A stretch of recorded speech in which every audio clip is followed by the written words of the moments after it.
Hello जी, नमस्ते। स्वागत है सबका सारा एजुकेशन परिवार में। आज की जो भर्ती है वो आउटसोर्स कर्मचारियों के लिए है, मतलब संविदा कर्मचारियों के लिए है। देखो, परमानेंट जो सरकारी गवर्नमेंट कर्मचारी हैं उनके लिए तो कई सारी सुविधाएं हैं, लेकिन जो आउटसोर्स कर्मचारी हैं, संविदा कर्मचारी हैं, वो लोग कुछ चीज़ों से जूझ रहे हैं। मतलब उनको पेमेंट तो सरकार की तरफ से अच्छा मिलना चाहिए, लेकिन उनकी जो पेमेंट मिलती है वो बहुत कम मिलती है। रीजन है वो किसी एजेंसी के द्वारा इस कॉन्ट्रेक्चुअल भर्ती में भर्ती होते हैं, कॉन्ट्रेक्चुअल जॉब में भर्ती होते हैं। तो ये जो सुविधाएं दे रखी है गवर्नमेंट ने, वो आज की वीडियो में सारी की सारी देखेंगे। आपको इसमें सरकार की तरफ से दुर्घटना बीमा भी मिलता है, पेंशन भी मिलती है, सब कुछ मिलता है, लेकिन ये एजेंसियां कुछ नहीं देती हम लोगों को। इसी एजेंसियों को खत्म करने के लिए गवर्नमेंट ने एक पहल चलाई है ना। ये यूपी गवर्नमेंट की तरफ से चलाई गई पहल है। देखो, बात ये है, पूरी बात यहाँ पे देखते हैं। जो है आउटसोर्स कर्मचारियों को 18,000 न्यूनतम मानदेय वेतन देने की तैयारी है। ठीक है। अब इसके लिए बीच की जो एजेंसियां थी उन लोगों को खत्म करना पड़ेगा। तो उनको खत्म करने के लिए आउटसोर्स कर्मचारी निगम का गठन करने की बात करी जा रही है, और जल्द ही इसका कैबिनेट से मंजूरी भी मिल जाएगा। ठीक है। अब की बार जो कैबिनेट बैठक होगी, 99% चांस है इस निगम को, इस गठन की तैयारी हो जाएगी। और इस गठन की तैयारी हो जाएगी तो बाकायदा आप लोगों को भी, जैसे गवर्नमेंट कर्मचारियों को, जो परमानेंट गवर्नमेंट कर्मचारी हैं, उनको पेंशन भी मिलती है, ईपीएफ भत्ते भी मिलते हैं, कई तरह के भत्ते मिलते हैं, है ना, दुर्घटना बीमा वगैरह सब कुछ मिलते हैं। और तो ये सब चीजें हम लोगों को भी मिलेगी। देखो, मैं यहाँ पे जो बातें थी मैंने अपने मुंह से बता दी आपको। ये चीज मेन है। राज्य कर्मचारी संयुक्त परिषद का प्रतिनिधित्व मंडल सीएम के प्रमुख सचिव से मिला है, ये सारा न्यूज है ना। अब मैं आपको एक पीडीएफ की तरफ ले चलता हूँ, वहां पे और अच्छे से समझेंगे हम इस चीज को।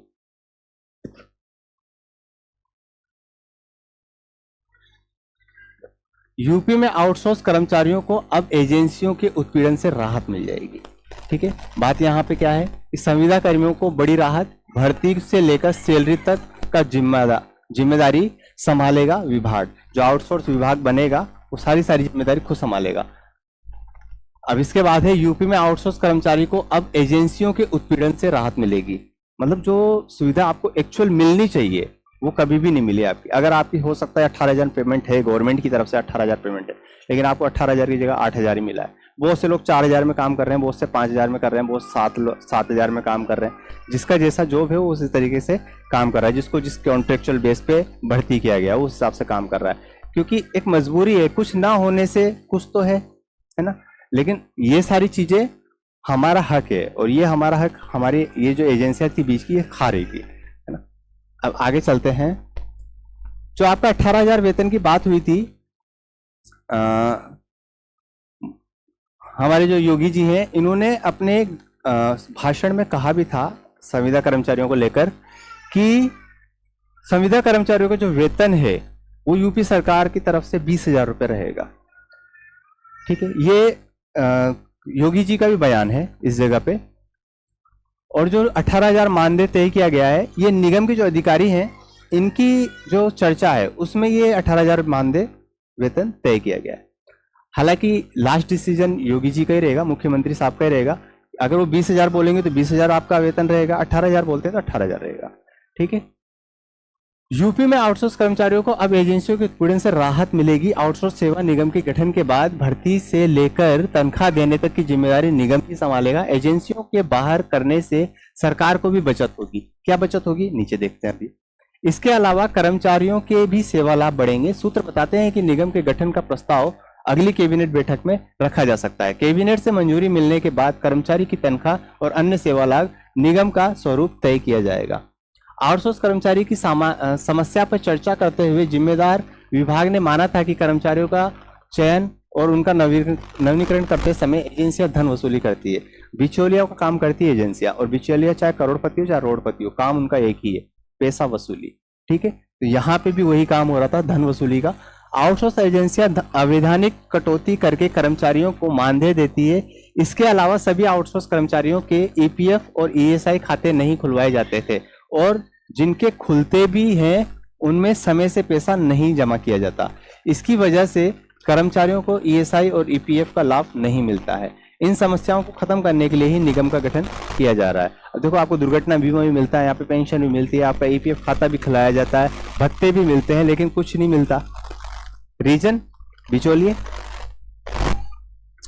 निगम का गठन कंपनी एक्ट के गैर लाभकारी संस्था के तौर पर किया जाएगा।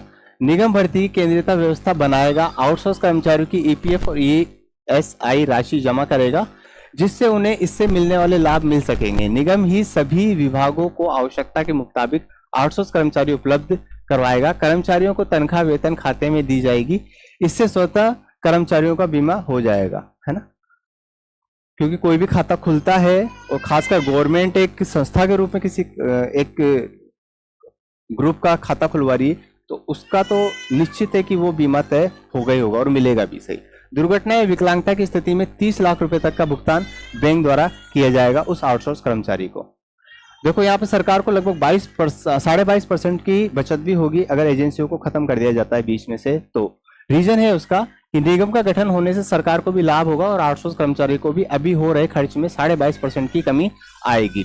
अभी जब एजेंसियों के मार्फत आउटसोर्स कर्मचारी रखे जाते हैं तो सरकार को जीएसटी और एजेंसियों के कमीशन का भुगतान करना होता है।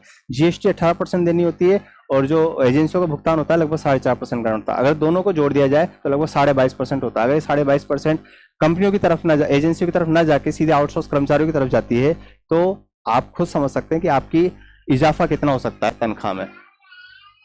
अब बात आती है कि सुविधाएं क्या क्या मिलती है, तो काफी सारी सुविधाएं हैं। देखो, ईएसआई और ईपीएफ से लाभ जो मिलेंगे वो तो मिलेंगे से, बाकी अन्य सुविधाएं क्या है आपकी।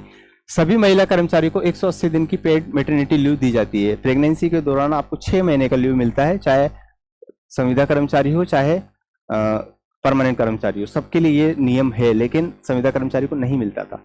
रीजन आपको पता ही है। मिस गैरेज पर 42 दिनों की पेड मैटरनिटी लीव मिलती है। अस्वस्थ होने पर 91 दिन तक 70% पेड लीव रहता है। मतलब 3 महीने तक आपको, जैसे आप बीमार हो गए, 3 महीने तक आपको 70% आपका पेमेंट मिलेगा। आप छुट्टी पे हो लेकिन फिर भी 70% आपको पेमेंट मिलेगा। लेकिन अगर यही थोड़ी बड़ी बीमारी हो जाती है तो 124 दिन से 309 दिनों तक 80% पेमेंट मिलेगा आपको, ठीक है। और अगर इससे भी ज्यादा थोड़ा सा क्रिटिकल कंडीशन आ जाती है तो यही 309 दिन को 730 दिन तक बढ़ा दिया जाता है, तब भी आपको 80% सैलरी मिलती है।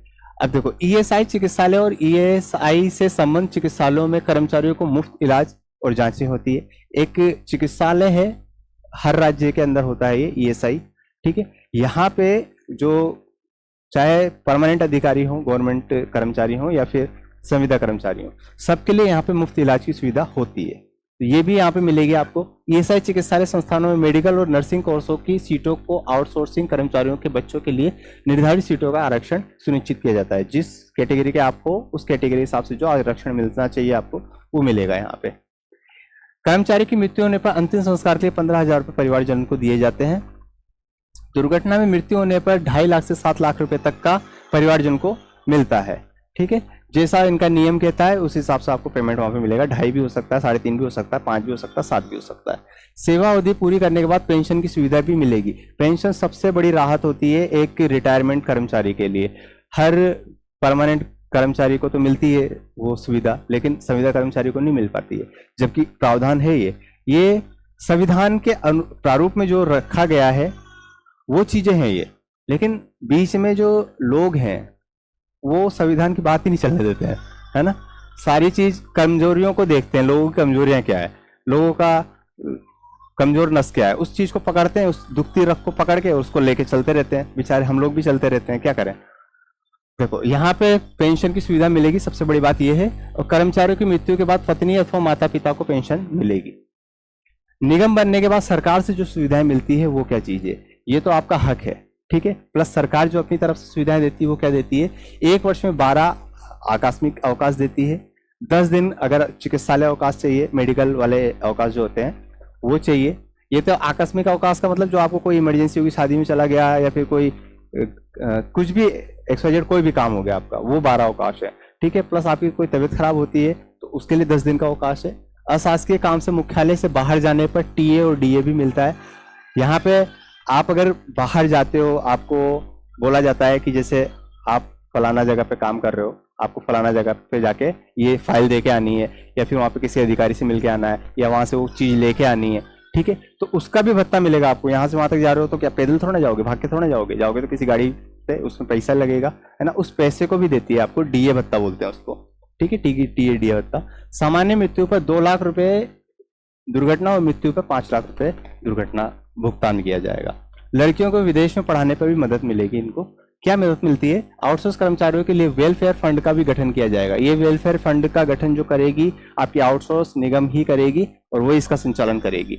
इसका लाभ चतुर्थ श्रेणी के आउटसोर्स कर्मचारियों की बच्चियों को पढ़ाई में मिलेगा। प्रस्ताव में व्यवस्था की गई है कि चिकित्सा संस्थान, इंजीनियरिंग, पीएचडी, प्रबंधन या यूपीएससी में चयनित बालिकाओं को 1 लाख रुपए इस फंड से, अगर इन चीजों में किसी की बच्ची पढ़ के निकलती है, क्वालिफाई कर लेती है, तो पुरस्कार के रूप में 1 लाख रुपए मिलेगा वहां पे, ठीक है। और इसके अतिरिक्त परिवार की किसी एक बेटी को विदेश में भी पढ़ाने का मौका मिलेगा और उसके लिए भी 1 लाख फंड दिया जाएगा, है ना, इस फंड की तरफ से। तो ये सारी सुविधाएं थी, काफी अच्छी सुविधाएं। यूपी गवर्नमेंट अपनी तरफ से पहल कर चुकी है, कदम बढ़ा चुकी है, कदम आगे चलते रहे, हम लोगों की यही दुआ है, और जल्दी से इस निगम का गठन हो ताकि ये सारी सुविधाएं हम लोगों को देखने को मिले, ठीक है। तो ऐसी चीजों के लिए आप चैनल को लाइक करेंगे, सब्सक्राइब करेंगे, चैनल को जरूर, टेलीग्राम चैनल को जरूर क्या बोलते हैं, सब्सक्राइब कर लेंगे, ज्वाइन कर लेंगे, ताकि वहाँ पे ये जो भी चीजें, अभी जैसे ये वीडियो पीडीएफ जो भी है वहाँ पे सेंड कर दूंगा मैं, वहाँ पे 1 बार देखो, 3 बार देखो, जो सी आपकी मर्जी। कोई एप्लीकेशन फॉर्म आता है वो वहाँ पे सेंड कर दिया जाता है, कोई नोटिफिकेशन का विज्ञप्ति आती है वो वहाँ पे सेंड कर दी जाती है, ठीक है। तो मिलते हैं अगली किसी अच्छी नोटिफिकेशन, अच्छी किसी वीडियो के साथ। जय हिंद, जय भारत।